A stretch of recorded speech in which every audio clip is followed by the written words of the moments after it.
So hello guys, my name is Firhan Maulan Rusli. Dan about this video, I'm gonna describe about how to get job. Ya buat 2 bulan terakhir ini aku struggle sama aku sendiri sebenarnya. Ternyata nyari kerja itu nggak semudah yang aku kira. Ya jadi ya beberapa bulan terakhir berbagai macam penolakan dari tempat-tempat yang aku apply juga udah aku rasain. Gitu. Ya ternyata nyari kerja full time itu nggak segampang yang aku bayangin. Ya walaupun aku udah ada part time dan freelance di 2 tempat, tapi ya ternyata itu masih kurang buat aku keterima di full time kemarin-kemarin. Dan walaupun endingnya sekarang udah dapat. Nah jadi selama struggle aku beberapa bulan terakhir kemarin, dan ya aku setiap ditolak ya aku nge-review kenapa aku ditolak, aku nanya ke HRD yang aku kenal kenapa aku ditolak. Jadi ya ini kesimpulan yang aku punya. Dan ya aku bakal ngasih tau kalian pengalaman-pengalaman yang aku lewatin dan apa yang harus dilakuin sih buat uh, biar lancar proses dari awal sampai akhir dan akhirnya terima kerja. Oke, the first one is about your CV. Oke, pertama CV kalian tuh harus bagus. CV kalian juga harus ya ya ya rapi, bagus, keren gitu. Nah, tips pertama yang aku mau kasih, kalian bisa cari template yang pas, yang cocok sama CV kalian sendiri. Itu ada banyak sebenarnya website yang nyediain, dan kalau aku pakai biasa di Canva. Nah, di Canva itu udah banyak banget template CV yang udah disediain sama mereka. Tinggal kalian pilih sendiri. Tapi kan uh, Canva bayar bang. Misalnya kalian masih student atau kalian masih mahasiswa, itu kalian bisa bikin Canva yang awalnya berbayar jadi gratis. Kalian bisa buka GitHub Sudden Pack. Di situ kalian bisa register buat akun, dan habis itu kalian tinggal claim buat Canva-nya di GitHub Sudden Pack. Itu banyak banget fitur yang dari awalnya berbayar jadi gratis. Banyak platform yang awalnya berbayar jadi gratis. Gitu. Nah, salah satunya itu Canva. Jadi kalian bisa ngeklaim di situ, habis itu ya kalian tinggal gunain fitur-fitur Canva sesuka kalian. Gitu. Nah, udah dapat nih platform buat CV-nya Canva. Ya udah kalian tinggal buat CV kalian sebagus mungkin. Tips pertama yang aku kasih buat kalian ketika buat CV itu, kalian jangan pakai bar atau bintang-bintangan gitu buat ngedeskriptif seberapa jago kalian dalam skill yang kalian punya gitu. Contoh misalnya Microsoft Word, you have three of five star gitu ibaratnya. Kalian punya 3 bintang dari lima bintang gitu. Atau kalian punya 75% dari bar yang 100%. Itu kan kayak, emang kamu sehebat apa kalau 3 bintang itu mendeskriptifkan apa gitu loh. Kayak 3 bintang kamu berarti selevel manusia gitu. Kalau misalnya 4 bintang kamu selevel dewa gitu. Kalau 5 Tuhan gitu, enggak. Jadi cara kamu ngedeskriptif skill kamu bisa ngasih lihat sertifikat kamu bisa ngasih lihat pengalaman kamu bisa ngasih lihat project-project yang udah kamu lakuin dengan ya pengalaman-pengalaman itu. Misalnya aku bisa Excel, ini ada sertifikatnya, ini nih aku ada project, kalian bisa lihat di link ini gitu. Itu tips yang pertama. Tips yang kedua, ya kalau bisa nggak usah banyak-banyak halaman buat CV kalian. Kalian bisa ya 1 lembarnya cukup sebenarnya. Tapi kan aku bang punya punya banyak pengalaman dan punya banyak project dan punya banyak sertifikat. Nah, kalian cuma perlu naruh secukupnya dan yang paling keren aja menurut kalian, yang paling relate sama role yang kalian ambil. Lalu ya udah, sisanya gimana gitu. Sisanya ya kalian tinggal taruh link aja di situ. Entah itu link Google Drive, entah itu link GitHub gitu-gitu. Ya kalian ya ya sebagus kalian juga cara desainnya gimana. Tinggal ikutin template yang udah ada buat naruh link yang kalian taruh di situ atau source yang kalian taruh di situ. Kira-kira sih kayak gitu. Nah, selain sertifikat atau mungkin pengalaman-pengalaman magang kalian juga bisa cantumin di situ. Kayak pengalaman organisasi kalian. Ya, banyak ya kalian cantumin di situ kalau yang menurut kalian yang terbaik juga. gitu sih sebenarnya. Nah, buat kalian yang masih kurang akan pengalaman, atau mungkin mungkin ketika kalian nge-apply kalian ditolak terus karena CV kalian kurang bagus, ya mungkin kalian kurang kurang organisasi, atau mungkin kalian sertifikasinya kurang, atau mungkin kalian harus nyari tempat magang dulu gitu buat ngisi CV kalian gitu ya, karena sometimes company needs ya capable kandidat gitu loh, nggak yang bukan cuma yang mau willing buat belajar ya, tapi ya mereka hire ya yang udah jadi gitu ya. Jadi ada baiknya kalian bisa ya mungkin magang dulu terlebih dahulu, atau mungkin perbanyak sertifikat kalian, atau mungkin ikut-ikut organisasi lagi gitu. Nah, kalau misalnya kalian juga ada sertifikat yang nggak relate tapi menurut kalian ini oke banget, kayak contohnya eh, misalnya kalian menang lomba basket gitu, kalian bisa cantumin tapi cuma satu aja, nggak usah banyak-banyak, nggak apa-apa. Terus karena siapa tahu company tersebut ya lagi butuh tim basket misalnya kayak gitu, atau mungkin tim renang lah atau apa, misalnya kalian punya pengalaman di situ. Itu sih buat CV. Dan ya udah, kurasa itu cukup. Udah nih, kalian udah punya CV nih. Ya udah, terus ngeplay-nya gimana? Cari kerjanya di gimana? Nah, ketika kalian sudah punya CV, kalian tinggal yang karena ini masa pandemi, lagi masa yang cukup sulit buat nyari kerja secara langsung atau nge-apply secara langsung. Ada banyak platform sebenarnya, bisa dari Instagram, bisa dari website-website internet gitu. Nah, aku nyaranin kalian nyari kerjaan di Indeed atau di LinkedIn. Karena dua tempat tersebut itu cukup cukup fast respon. Ketika kalian nge-apply di sana, ya kalian bakal dapat info-info terupdate tentang CV kalian sudah dibaca nggak sih, CV kalian sudah di-review nggak sih, CV kalian sudah diproses nggak sih gitu-gitu. Dan ya kalau misalnya kalian ditolak pun kalian tetap dapat kontak dari dua platform tersebut gitu, Indeed or LinkedIn. Aku udah nyoba beberapa tempat kayak Glassdoor, kayak Glints dan lain-lain ya, responnya cukup lama. Jadi aku lebih nyaranin dua tempat itu. Kalau kalian misalnya punya tempat yang lebih lebih ngerasa lebih oke buat nge-apply CV kalian, ya mungkin kalian bisa naruh di komen di bawah ini. Terus ya udah, kalian juga bisa coba di Instagram atau mungkin ya Twitter atau Telegram gitu. Oke, setelah kalian sudah nge-apply nih, ya udah kalian tinggal nunggu hasil hasil kalian diterima atau ditolak kan. Kalian kandidat yang cukup oke dengan CV kalian atau enggak.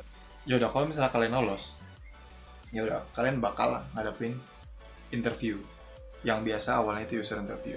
Biasanya ada 3 tahap sih, ada user interview, ada tes, sama HR interview. Nah, ketika kalian user interview, sebelum kalian user interview, usahakan kalian udah ngebaca nih uh, profil dari company tersebut.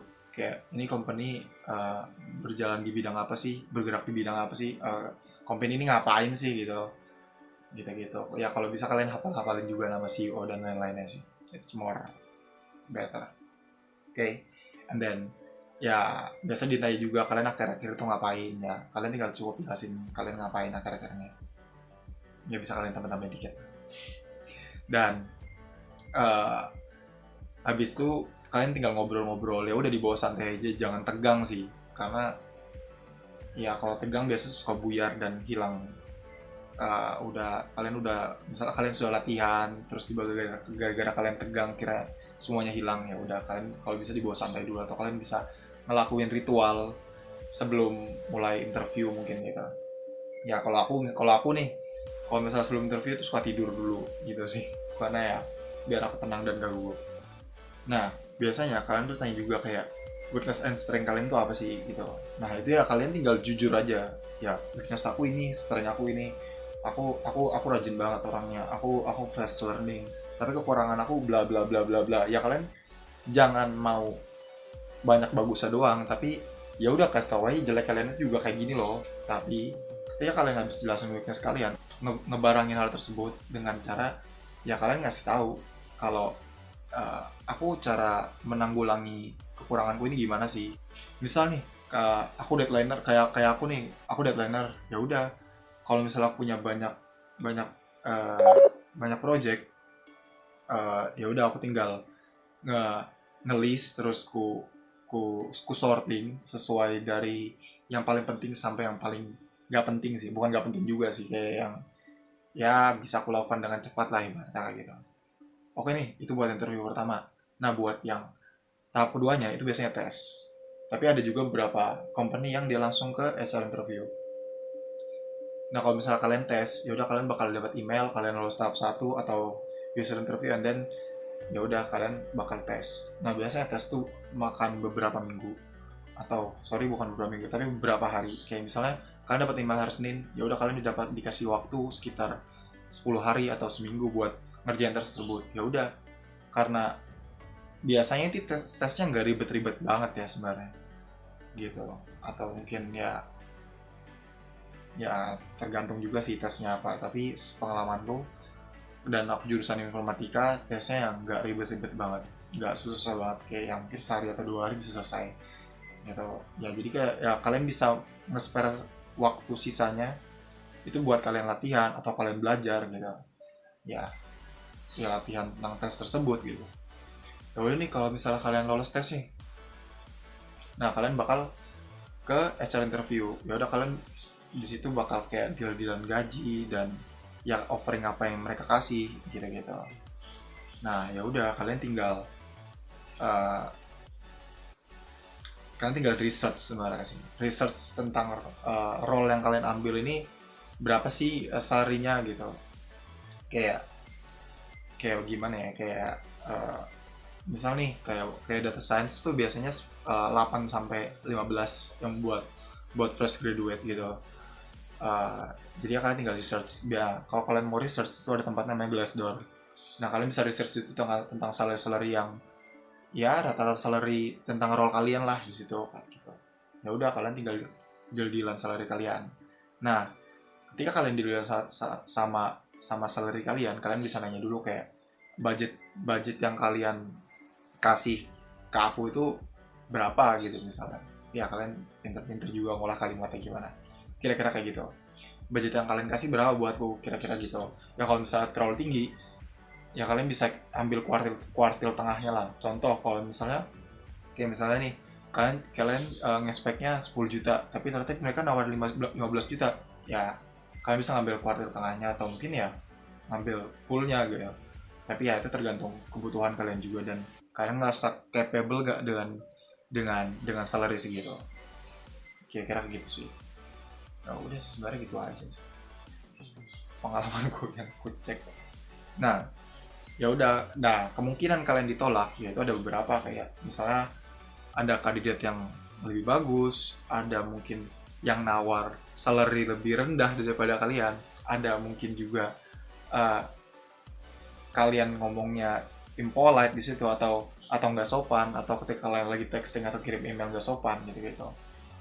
Oh, ini juga, kalau misalnya kalian ngirim atau ngelamar kerja lewat email, usahakan kalian pakai format. Jangan asal kayak kirim CV doang atau buka Gmail, tulis alamatnya, terus langsung kalian kirim CV-nya. Enggak gitu. Ya kalian tinggal cari formatnya di internet, udah banyak banget sudah format untuk ngirim Gmail yang sopan gimana gitu. Tinggal kalian kopas ya. Tinggal kalian ikutin formatnya, tinggal kalian ganti-ganti juga. Ya kira kayak gitu sih. Sama satu lagi, ketika kalian interview, apalagi buat yang user interview tadi di awal, usahakan kalian ya curious tentang company-nya juga gitu. Kayak jangan yang kayak ya cuma kayak tanya jawab nggak jelas, nggak ada arahnya gitu. Usahakan kalian juga nanya kayak, dan usahakan kalian udah nyediain beberapa pertanyaan sebelum interview, kayak ini company-nya gimana, remote atau WFO atau WFH gitu, jam kerjanya gimana ya, terus juga lingkungannya gimana ya, kalian bisa nanya kayak gitu. Terus juga kalian ya ketika user interview kalian bisa juga ngejelasin ya skill kalian kepake nggak sih di role kalian itu gitu. Misalnya kayak kalian punya skill programming Python buat ya mungkin punya skill machine learning atau apalah gitu misalnya, dan kalian daftarnya ke BizDev atau mungkin business analyst gitu. Nah, kalian bisa ngasih tahu ini aku punya skill buat prediksi stock market bang gitu. Ini aku punya skill buat prediksi ya order demand bang gitu. Ya itu kan cukup relate gitu loh. Jadi kalian jelasin aja, kalian jangan yang ya terlalu lip service lah ibaratnya kayak gitu. Jangan yang ini bang aku aku bakal langsung ke sana bang, kalau misalnya keterima aku bakal langsung pergi ke Jakarta, aku langsung bakal beli tiket, aku bakal langsung vaksin. Ya gitu sih, terlalu lip service sih.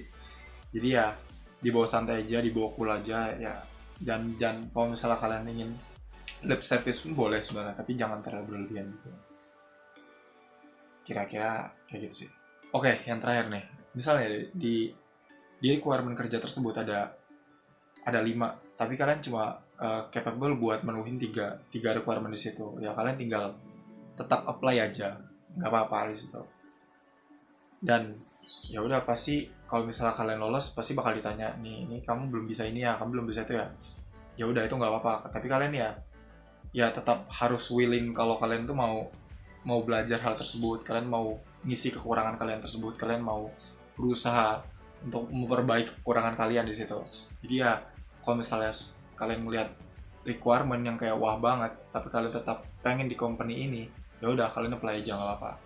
Atau nanti ya kalau misalnya tinggal kalian lolos ya tinggal interview dan kalian jelasin aja kok kalau kalian mau belajar di situ. Oke sih, kira-kira kayak gitu aja. Ya kalau misalnya kalian ada apa-apa bisa kontak aku lewat Instagram atau mungkin email. Oke, kira-kira kayak gitu aja sih. Ya, thank you for watching.